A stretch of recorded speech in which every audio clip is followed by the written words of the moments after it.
ਲਾਹੌਰ ਸ਼ਹਿਰ ਵਿੱਚ ਚੌਥੇ ਦਿਨ ਲਾਹੌਰ ਦੇ ਬਾਜ਼ਾਰਾਂ ਦੀ ਸੈਰ ਕਰਨ ਅਤੇ ਖਰੀਦੋ ਫਰੋਖਤ ਕਰਨ ਦਾ ਦਿਨ ਸੀ। ਪਰ ਗਰਮੀ ਜ਼ਿਆਦਾ ਹੋਣ ਕਾਰਨ ਲਾਹੌਰ ਦੇ ਬਾਜ਼ਾਰ ਦੇਖਣ ਦਾ ਸਮਾਂ ਸ਼ਾਮ ਦਾ ਤੈਅ ਕੀਤਾ ਗਿਆ।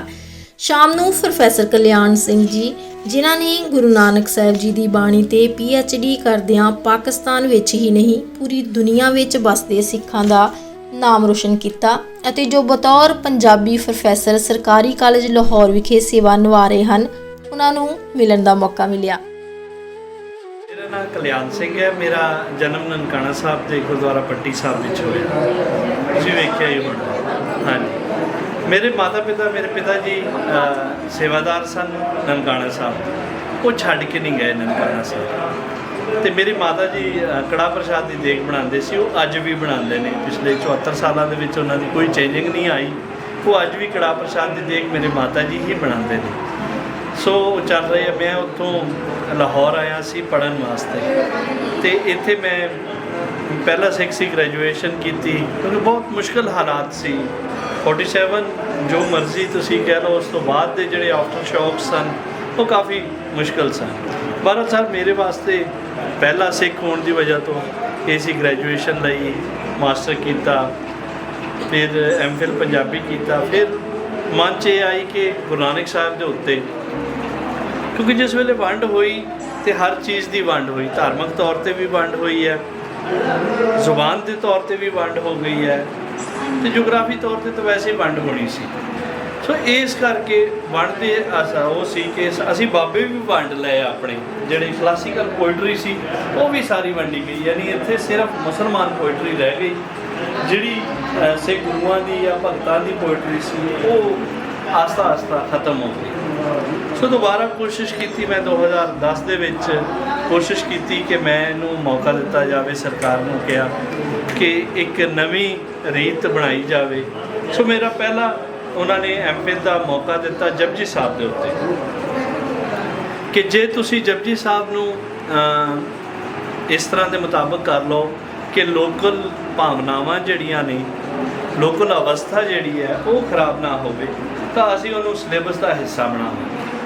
सो इसी तरह ही जिस तरह जपजी साहब की आई रिसर्च, ना सिर्फ पंजाब सरकार ने उन्होंने छापिया, बल्कि उसनूं सिलेबस का हुण हिस्सा बन चुकी है। और मैं तुहानूं उत्ते सारा कुछ पिया होया वो तुहानूं मैं सारा दिखावांगा। फिर उस तो बाद PhD की वारी आई, तो गुरु नानक देव जी की जिहड़ी है सी कोई टॉपिक ऐसा लैना सी जिहड़ा कि लोकल लोकां दे विच ना सिर्फ गुरु नानक साहब की जिहड़ी महापुरख एज ए गुरु का पता लगता, बल्कि आस्ता आस्ता उन्होंने ना उन्हों की जिहड़ी टीचिंग्स ने या विद्या वा उसका भी पता लगना जरूरी सी। सो इसी करके ही मैं उन्होंने बाणी विच, गुरु नानक साहब की बाणी विच जिहड़ी है वो लई इंसान दोस्ती मानववाद नूं कहंदे, ह्यूमैनिटी नूं कहंदे कि उन्होंने बाणी विच ह्यूमैनिटी का जिहड़ा फलसफा है वो किन्ना सी। सो मैं इस तरह ही काम करता रहा। उस विच भी ये सी कि पहले आम लोकाई नूं दसना सी कि बाणी की है। मैं खुशकिस्मत इस करके हाँ कि ना सिर्फ मैं 60 पेजेस के उत्ते ये दसिया कि बाणी है की है, और फिर उन्होंने चैक करने वाले जिहड़े मेरे दोवें चैकर सी, दोवें क्रिश्चन सन। एक जिहड़े स्वीडन तो यूनिवर्सिटी तो डॉक्टर हेन्स सन जिन्हें चैक किया मेरा थीसिस, और एक एन मॉर्फी कनेडा तो सी, उन्होंने मेरा जिहड़ा सी थीसिस चैक किया। उन्होंने उन्होंने साल रिसर्च सी दोवां पंजाबां दे उत्ते, पर उन्होंने ये नहीं सी पता कि बाणी की है। उन्होंने मन दे विच सी। उन्होंने जदों बाणी की है दा जिहड़ा मेरा फर्स्ट चैप्टर पढ़िया, तो उन्होंने बहुत शरधा हुई कि यार बाणी का जिहड़ा रूप है जो असी समझ रहे सी कि टीचिंग्स है, लेकिन टीचिंग्स तो भी उत्ते है। सो उन्होंने फिर इसनूं ना सिर्फ पास किया, बल्कि मैं मेरी PhD ये ते हुई। सो अज वाहिगुरू की कृपा नाल वो PhD जिहड़ी है वो जिहड़ी है सारी दुनिया दे विच बड़ी ही गुरु नानक साहब की टीचिंग्स और गुरु नानक साहब की बाणी जिहड़ी है वो आस्ता आस्ता आम लोकाई विच, खास तौर पर साडे पंजाब के इस मुआशरे विच जिहड़ा है वो आ रही है। मेरे इस वेले तकरीबन 1000 के करीब स्टूडेंट्स ने जिन्होंने गुरमुखी सीख लई है, तो वो खुद गुरबाणी का पाठ जिहड़ा है ਉਹ ਬਹੁਤ ਸ਼ਰਧਾ ਨਾਲ ਕਰਦੇ ਨੇ। ਸੋ ਇਹ ਚੀਜ਼ ਸੀ ਜਿਹੜੀ ਕਿ ਫਿਰ ਮੈਂ ਜਿਹੜੀ ਹੈ ਸੀ ਕਿ ਪਾਕਿਸਤਾਨ ਵੱਲੋਂ ਜਿਸ ਵੇਲੇ ਇੰਗਲੈਂਡ ਗਿਆ ਤੇ ਉਸ ਵੇਲੇ ਅਵਤਾਰ ਵੀਰ ਜੀ ਨਾਲ ਤੇ ਖਾਲਸਾ ਟੀਵੀ ਨਾਲ ਮੁਲਾਕਾਤ ਹੋਈ ਤੇ ਉਹ ਵੀ ਇੱਕ ਮੈਨੂੰ ਇਸ ਤਰ੍ਹਾਂ ਲੱਗੇ ਕਿ ਜਿਵੇਂ ਮੇਰੇ ਵਰਗੀ ਗੱਲ ਕਰਨ ਵਾਲੇ ਸੀ। ਮੈਂ ਇਸ ਤਰ੍ਹਾਂ ਨਹੀਂ ਸੀ ਸੋਚਦਾ, ਮੈਂ ਸੋਚਦਾ ਸੀ ਕਿ ਯਾਰ ਪਾਕਿਸਤਾਨ ਦੇ ਵਿੱਚ ਵਸਣ ਵਾਲੇ ਸਿੱਖਾਂ ਨੇ ਕੌਮ ਵਾਸਤੇ ਕੁਰਬਾਨੀ ਦਿੱਤੀ ਹੈ। ਮੈਂ ਇਹ ਗੱਲ ਕਹਿੰਦਾ ਸੀ, ਖਾਸ ਤੌਰ ਤੇ ਪਾਕਿਸਤਾਨ, ਅਫਗਾਨਿਸਤਾਨ ਔਰ ਈਰਾਨ, ਇਹਨਾਂ ਤਿੰਨਾਂ ਕੰਟਰੀਆਂ ਦੇ ਵਿੱਚ ਵਸਣ ਵਾਲਿਆਂ ਨੇ ਕੌਮ ਵਾਸਤੇ ਕੁਰਬਾਨੀ ਦਿੱਤੀ ਹੈ। ਬਹੁਤ ਵੱਡੇ ਵੱਡੇ ਵੀ ਲੋਕ ਵਿਦਾਵਾ ਲਿਖ ਕੇ ਚਲੇ ਗਏ ਸੀ, ਪਰ ਉਹ ਸਿੰਘ ਜਿਹੜੇ ਸੀ ਇੱਥੇ ਜਿਹੜੇ ਰਹਿਣ ਵਾਲੇ ਨੇ, ਉਹਨਾਂ ਨੇ ਬੜੀ ਵੱਡੀ ਕਾਲ ਕੱਟੀ, ਬੜੀ ਮੁਸ਼ਕਲ 'ਚ ਰਹੇ ਨੇ, ਫਿਰ ਵੀ ਉਹ ਇੱਥੇ ਰਹੇ। ਸੋ ਮੈਂ ਕਿਹਾ ਸੀ ਕਿ ਪਾਕਿਸਤਾਨੀ ਸਿੱਖਾਂ ਵਾਸਤੇ ਵੀ ਕੁਝ ਬਾਹਰਲੇ ਸਿੱਖਾਂ ਨੂੰ ਕਰਨਾ ਚਾਹੀਦਾ ਹੈ। ਸੋ ਉਸ ਦਾ ਸਾਥ ਜਿਹੜਾ ਸੀ ਤੁਹਾਨੂੰ ਪਤਾ ਹੀ ਹੈ, KTV ਸਾਨੂੰ ਮਿਲ ਗਿਆ ਸੀ ਔਰ KTV ਦੀ ਵਜ੍ਹਾ ਤੋਂ ਹੀ ਪਾਕਿਸਤਾਨੀ ਸਿੱਖ ਜਿਹੜੇ ਨੇ ਆਸਤਾ ਆਸਤਾ ਉੱਤੇ ਆ ਰਹੇ ਨੇ। ਸੋ ਮੈਨੂੰ ਖੁਸ਼ੀ ਹੈ ਕਿ KTV ਨੇ ਇੱਕ ਸ਼ਰਧਾ ਭਰਿਆ ਕੰਮ ਕੀਤਾ ਕਿ ਉਹਨਾਂ ਨੇ ਆਮ ਲੋਕਾਂ ਨੂੰ ਯਾਤਰਾ ਵੀ ਜਿਹੜੀ ਹੈ ਉਹਦੇ ਉੱਤੇ ਵੀ ਲਿਆਉਣਾ ਸ਼ੁਰੂ ਕਰ ਦਿੱਤਾ। ਉਮੀਦ ਹੈ, ਆਸ ਹੈ ਕਿ ਤੁਸੀਂ KTV ਨਾਲ ਇਸੇ ਤਰ੍ਹਾਂ ਜੁੜ ਕੇ ਫਿਰ ਆਓਗੇ, ਫਿਰ ਆਪਾਂ ਇਸੇ ਤਰ੍ਹਾਂ ਹੀ ਦਰਸ਼ਨ, ਨਾ ਸਿਰਫ ਦਰਸ਼ਨ ਕਰਾਂਗੇ ਬਲਕਿ ਪਾਕਿਸਤਾਨੀ ਸਿੱਖਾਂ ਦੀ ਵੀ ਮਦਦ ਕਰਾਂਗੇ ਔਰ ਜਿੱਥੇ ਜਿਸ ਦਾ ਸਰੋਪਾ ਬਣਦਾ ਹੈ ਉਹਨਾਂ ਨੂੰ ਸਰੋਪਾ ਦੇਵਾਂਗੇ। ਜਿੱਥੇ ਜਿਵੇਂ ਪਿਛਲੇ ਜਿਸ ਵੇਲੇ ਐਕਸੀਡੈਂਟ ਹੋਇਆ ਉਸ ਦੇ ਵਿੱਚ KTV ਨੇ ਬੜੀ ਮਦਦ ਕੀਤੀ। ਨਾਨਕ ਹੋਸੀ ਵੀ ਸੱਚ ਮੇਰਾ MPhil ਦਾ ਥੀਸਿਸ ਹੈ ਜਿਹੜਾ ਪੰਜਾਬ ਸਰਕਾਰ ਨੇ ਛਾਪਿਆ ਹੈ। ਇਹ ਸਿਰਫ ਜਪਜੀ ਸਾਹਿਬ ਬਾਰੇ ਹੈ ਔਰ ਇਹਦੇ ਵਿੱਚ ਅਸੀਂ ਗੁਰੂ ਸਾਹਿਬ ਦੇ ਜੀਵਨ ਦੇ ਕੁਝ ਦੱਸਿਆ। ਫਿਰ ਉਸ ਤੋਂ ਬਾਅਦ ਜਿਹੜਾ ਜਪਜੀ ਸਾਹਿਬ ਹੈ ਉਹਦੇ ਬਾਰੇ ਜਿਹੜੀ ਇੱਕ ਇੰਟਰੋਡਕਸ਼ਨ ਹੈ ਜਪਜੀ ਸਾਹਿਬ ਦੀ ਕਿ ਕਿੰਨੇ ਕੀ ਕਿਹਾ ਹੈ ਜਪਜੀ ਸਾਹਿਬ ਬਾਰੇ। ਇਹਦੇ ਵਿੱਚ ਵੱਖ-ਵੱਖ ਜਿਹੜੇ ਸਾਡੇ ਇੰਟਰਨੈਸ਼ਨਲ ਸਕੋਲਰਸ ਨੇ ਉਹਨਾਂ ਦੀ, ਜਿਵੇਂ ਪੈਰਿਨੀ ਦੇ ਮੈਕਲੌਡ ਦੇ ਹੈ, ਰਾਧਾ ਕ੍ਰਿਸ਼ਨਾ ਹੈ, ਉਹਨਾਂ ਨੇ ਇਹਨੂੰ ਬਹੁਤ ਸੋਹਣੀ ਤਰ੍ਹਾਂ ਐਕਸਪਲੇਨ ਕੀਤਾ ਹੈ। ਫਿਰ ਸਬਜੈਕਟਿਵ ਸਟੱਡੀ ਹੈ, ਪੌੜੀਵਾਰ, ਹਰ ਪੌੜੀ ਦੀ ਵੱਖਰੀ ਸਬਜੈਕਟ ਹੈ ਕਿ ਪਹਿਲਾ ਸਬਜੈਕਟ ਲਿਖਿਆ ਹੋਇਆ, ਫਿਰ ਇਹ ਸਮੁੱਚਾ ਭਾਵ ਹੈ, ਇਹ ਜਿਹੜਾ 2 ਲਾਈਨਾਂ 'ਚ ਸਮੁੱਚਾ ਭਾਵ ਦੱਸਿਆ ਹੋਇਆ, ਫਿਰ ਇਹਦਾ ਤਰਜਮਾ ਵੀ ਦੱਸਿਆ ਹੋਇਆ ਤਾਂ ਕਿ ਪਹਿਲੀ ਪੌੜੀ ਦਾ ਜਿਹੜਾ ਹੈ ਤਰਜਮਾ ਵੀ ਦੱਸਿਆ ਤਾਂ ਕਿ ਆਮ ਲੋਕਾਂ ਨੂੰ ਇਸ ਦੀ ਸਮਝ ਆ ਜਾਵੇ ਕਿ ਅਸਲ ਦੇ ਵਿੱਚ ਗੁਰੂ ਸਾਹਿਬ ਆਮ ਲੋਕਾਈ ਵਾਸਤੇ ਕੀ ਕਹਿਣਾ ਚਾਹੁੰਦੇ ਸੀ। ਠੀਕ ਹੈ ਜੀ। ਮੇਰੀ ਜਿਹੜੀ ਮੈਂ ਤਾਂ ਦੱਸ ਰਿਹਾ ਸੀ ਕਿ ਜਿਹੜੀ ਇੰਪੋਰਟੈਂਟ ਕਿਤਾਬ ਹੈ ਉਹ ਇਹ ਹੈ ਗੁਰਮੁਖੀ ਉਸਤਾਦ, ਕਿ ਤੁਸੀਂ ਗੁਰਮੁਖੀ ਕਿਵੇਂ ਸਿੱਖ ਸਕਦੇ ਹੋ। ਇਹਦੇ ਸਟਾਰਟ ਦੇ ਵਿੱਚ ਅਸੀਂ ਇੰਟਰੋਡਕਸ਼ਨ ਦਿੱਤਾ ਹੋਇਆ, ਫਿਰ ਇਹ ਉਹ ਗੁਰਮੁਖੀ ਜਿਹੜੀ ਗੁਰੂ ਅੰਗਦ ਸਾਹਿਬ ਨੇ, ਇਹ ਗੁਰੂ ਨਾਨਕ ਸਾਹਿਬ ਦੀ ਜਿਹੜੀ ਹੈ 35 ਅੱਖਰੀ ਹੈ, ਇਹ ਗੁਰੂ ਅੰਗਦ ਸਾਹਿਬ ਨੇ ਉਹਨਾਂ ਨੂੰ ਇੱਕ ਤਰਤੀਬ ਦੇ ਵਿੱਚ ਦੇ ਦਿੱਤੇ। ਇਹ ਅਸੀਂ ਅੰਗਰੇਜ਼ੀ ਵੀ ਇਹਦੇ ਵਿੱਚ ਫੋਨੈਟਿਕ ਚਾਰਟ ਦੱਸ ਦਿੱਤਾ ਹੋਇਆ ਆਮ ਬੱਚਿਆਂ ਦੀ ਸੌਖ ਵਾਸਤੇ ਕਿ ਕਿਹੜਾ ਅਕਸ਼ਰ ਕਿਹੜੀ ਆਵਾਜ਼ ਦਿੰਦਾ ਹੈ, ਉਸ ਦੇ ਬਾਰੇ ਗੱਲ ਕੀਤੀ। ਫਿਰ ਇਸ ਦੇ ਵਿੱਚ ਅਸੀਂ ਜਿਹੜੀ ਇੱਥੇ ਦੀ ਲੋਕਲ ਪੰਜਾਬੀ ਨੂੰ ਅਸੀਂ ਕਹਿੰਦੇ ਹਾਂ ਸ਼ਾਹਮੁਖੀ ਹੈ, ਉਹਨਾਂ ਰਾਹੀਂ ਹੈ। ਫਿਰ ਇਹ ਹੈ ਕਿ ਇਹਨਾਂ ਦੀ ਟੋਲੀਆਂ ਦੱਸੀਆਂ ਨੇ ਕਿ ਗੁਰੂ ਸਾਹਿਬ ਨੇ ਇਹਨਾਂ ਦੀ ਟੋਲੀਆਂ ਕਿਵੇਂ ਬਣਾਈਆਂ ਸੀ ਔਰ ਕਿੱਥੋਂ ਲਈਆਂ ਸੀ, ਔਰ ਆਖਰ ਦੇ ਵਿੱਚ ਇਹਦੇ ਲਿਖਣ ਦਾ ਤਰੀਕਾ ਵੀ ਦੱਸਿਆ ਹੋਇਆ ਤਾਂ ਕਿ ਬੱਚੇ ਜਿਹੜੇ ਆ ਉਹ ਇਸ ਨੂੰ ਲਿਖ ਸਕਣ। ਇਹ ਪੜ੍ਹਨੀ ਵੀ ਜਿਹੜੀ ਆ ਪਿਛਲੇ ਪਾਸੇ ਸਟਾਰਟ ਕਰ ਦੇਣਾ। ਹਾਂ, ਕਿਉਂਕਿ ਇਹ ਉਰਦੂ ਨਾਲ ਸਟਾਰਟ ਕਰਨੀ ਹੈ। ਮੈਂ ਉਹੀ ਦੇਖ ਰਹੀ ਸੀ ਕਿ ਪਿੱਛੇ ਉਰਦੂ ਨਾਲ, ਹਾਂ ਉਰਦੂ ਨਾਲ ਅਸੀਂ ਸਟਾਰਟ ਕਰਦੇ ਹਾਂ ਇਸ ਤਰ੍ਹਾਂ ਦਾ right to left to right ਜਿਹੜਾ ਹੈ ਉਹ ਗੁਰਮੁਖੀ ਆ ਜਾਏਗੀ। ਠੀਕ ਹੈ। ਫਿਰ ਅੱਗੇ ਅਸੀਂ ਨਾ ਪੰਜਾਬੀ ਦਾ ਵੀ ਕੰਮ ਕਰਦੇ ਹਾਂ ਕਿ ਇਹਦੀ ਸ਼ਬਦਾਵਲੀ ਸ਼ਬਦਾਵਲੀ ਦੇ ਵਿੱਚ ਅਸੀਂ ਹੁਣ ਸਾਡੀ ਆਉਣ ਵਾਲੀ ਨਸਲ ਜਿਹੜੀ ਹੈ ਉਹ ਉਹਨਾਂ ਨੂੰ ਭੁੱਲ ਰਹੀ ਹੈ। ਹੁਣ ਕਿਸੇ ਨੂੰ ਨਹੀਂ ਪਤਾ ਕਿ ਰੈੱਡ ਜਿਹੜਾ ਉਹਨੂੰ ਪੰਜਾਬੀ 'ਚ ਕੀ ਕਹਿੰਦੇ। ਹੁਣ ਅਸੀਂ ਰੱਤਾ ਜਾਂ ਰੱਤੀ ਉਹਦੇ ਕੋਲ ਹਾਂਜੀ ਲਾਲ ਰੰਗ ਨੂੰ ਰੱਤਾ ਦੇ, ਲਾਲ ਰੰਗ ਨੂੰ ਰੱਤਾ ਉਸ ਦਾ ਸਾਰੇ ਵਰਤੇ ਰੱਤਾ ਰੱਤੀ ਇਹ ਨਹੀਂ ਵਰਤੇ ਜਾਂਦਾ ਰੱਤਾ ਜਿਹੜਾ ਦਾ ਇਹ ਹਿੰਦੂਆਂ ਵਿੱਚ ਯੂਜ਼ ਕੀਤਾ ਜਾਂਦਾ ਹੈ। ਰੱਤਾ ਉਹਨਾਂ ਦੇ ਨਾਮ ਹੀ ਸ਼ਾਮਲ ਹੈ, ਜਿਵੇਂ ਅਸੀਂ ਬਲੂੰਗੜਾ ਕਹਿ ਦਿੰਦੇ ਹਾਂ ਦੇ ਬੱਚੇ ਨੂੰ। ਠੀਕ ਹੈ। ਹਾਂ, ਤੇ ਇਹ ਇੱਕ ਇਸ ਤਰ੍ਹਾਂ ਦੀ ਅੱਛੀ ਕਿਤਾਬ ਹੈ। ਫਿਰ ਫਿਰ ਇਹ ਹਰਸ਼ਿੰਦਰ ਕੌਰ ਦੀ, ਹਾਂਜੀ ਮੈਨੂੰ ਪਤਾ ਹੈ ਨਾ। ਹਾਂ ਪਤਾ, ਉਹਨਾਂ ਦੀ ਡਾਕਟਰ ਮਾਸੀ ਦੀਆਂ ਕਹਾਣੀਆਂ ਇੱਕ ਸਾਇੰਟੀਫਿਕ ਉਹ ਸੀ ਬਹੁਤ ਵਧੀਆ। ਇਹਦੇ ਵਿੱਚ ਇਹ ਹੈ ਕਿ ਸਾਡੇ ਜਿਹੜੇ ਆਰਗਨਸ ਨੇ ਜਿਸਮ ਦੇ, ਬਹੁਤ ਸਾਰੇ ਲੋਕ ਇਹ ਕਹਿੰਦੇ ਨੇ ਕਿ ਪੰਜਾਬੀ ਜਿਹੜੀ ਹੈ ਪੇਂਡੂ ਬੋਲੀ ਹੈ, ਇਹਦੇ ਵਿੱਚ ਸਾਇੰਟੀਫਿਕ ਕੰਮ ਨਹੀਂ ਹੋ ਸਕਦਾ। ਫਿਰ ਅਸੀਂ ਉਸ ਸਾਇੰਟੀਫਿਕ ਕੰਮ ਨੂੰ ਲਿਆ ਤੇ ਉਹਦੇ ਵਿੱਚ ਅਸੀਂ ਇਹ ਕੀਤਾ ਕਿ ਸਾਡੇ ਆਰਗਨਸ ਖੁਦ ਹੀ ਬੋਲ ਕੇ ਦੱਸਦੇ ਨੇ ਕਿ ਸਾਡੇ ਫੰਕਸ਼ਨ ਕੀ ਨੇ, ਅਸੀਂ ਕਰ ਕੀ ਰਹੇ ਹਾਂ, ਕਿਸ ਤਰ੍ਹਾਂ ਕਰ ਰਹੇ ਹਾਂ। ਅਸੀਂ ਇਹਦਾ ਜਿਹੜੀ ਟ੍ਰਾਂਸਕ੍ਰਾਈਬ ਕਰਾ ਕੇ ਨਾ ਇਸ ਨੂੰ ਛਾਪਿਆ ਤੇ ਲੋਕ ਇਸ ਨੂੰ ਪੜ੍ਹਦੇ। ਪ੍ਰੋਫੈਸਰ ਸਾਹਿਬ ਜੀ ਦੀਆਂ ਕਿਤਾਬਾਂ ਦੀ ਲਾਇਬ੍ਰੇਰੀ ਵਿੱਚੋਂ ਕੁਝ ਜਾਣਕਾਰੀ ਹਾਸਲ ਕਰਨ ਉਪਰੰਤ ਲਾਹੌਰ ਦੇ ਬਾਜ਼ਾਰ ਦੇਖੇ। ਲਾਹੌਰ ਦੇ ਬਾਜ਼ਾਰ ਬਿਲਕੁਲ ਭਾਰਤ ਦੇ ਬਾਜ਼ਾਰਾਂ ਵਰਗੇ ਹੀ ਹਨ। ਜਲੰਧਰ ਦੇ ਰੈਣਿਕ ਬਾਜ਼ਾਰ ਵਾਂਗ ਹੀ ਦੁਕਾਨਾਂ ਸਜੀਆਂ ਹੋਈਆਂ ਹਨ ਅਤੇ ਉਵੇਂ ਹੀ ਰਸ਼ ਹੁੰਦਾ ਹੈ। ਰੰਗ ਬਰੰਗੇ ਸੂਟ ਦੇਖ ਕੇ ਖਰੀਦੋ ਫਰੋਖਤ ਦਾ ਕੰਮ ਸ਼ੁਰੂ ਹੋਇਆ।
मैं अगे जाना जी।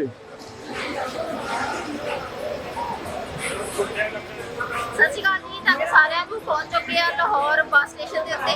ਤੁਸੀਂ ਦੇਖ ਰਹੇ ਹੋ ਸਾਡੇ ਪਿੱਛੇ ਬੱਸ ਖੜੀ ਆ, ਤੇ ਇਸ ਬੱਸ ਦੇ ਉੱਤੇ ਚੜ੍ਹ ਕੇ ਜਾਵਾਂਗੇ, ਕਰਾਂਗੇ ਲਾਹੌਰ ਦੀ ਸੈਰ। ਰਾਤ ਦਾ ਮਾਹੌਲ ਦੇਖਾਂਗੇ ਕਿ ਲਾਹੌਰ ਸ਼ਹਿਰ ਰਾਤ ਦੇ ਸੈਰ ਦਾ ਇਸ ਸਮੇਂ ਕਿਹੋ ਜਿਹਾ ਦਿਸਦਾ, ਜਿੱਥੇ ਅਸੀਂ ਇਤਿਹਾਸਿਕ ਸਥਾਨਾਂ ਦੀ ਕੀਤੀ ਆ ਸ਼ਿਰਕਤ, ਪੂਰੇ ਇਤਿਹਾਸਿਕ ਸਥਾਨਾਂ ਦੇ ਦਰਸ਼ਨ ਕੀਤੇ ਨੇ, ਨਾਲ ਦੇ ਨਾਲ ਧਾਰਮਿਕ ਸਥਾਨਾਂ ਦੇ ਦਰਸ਼ਨ ਕੀਤੇ ਨੇ, ਤੇ ਹੁਣ ਆਪਾਂ ਜਾਵਾਂਗੇ ਲਾਹੌਰ ਸ਼ਹਿਰ ਵੇਖਣ। ਅੱਜ ਉਹ ਚੱਲੀਏ ਸਾਰੇ, ਤੁਸੀਂ ਵੀ ਆਜੋ ਤੇ ਦਿਖਾਉਂਦੇ ਆ ਤੁਹਾਨੂੰ ਰਾਤ ਦੇ ਸਮੇਂ ਲਾਹੌਰ ਸ਼ਹਿਰ।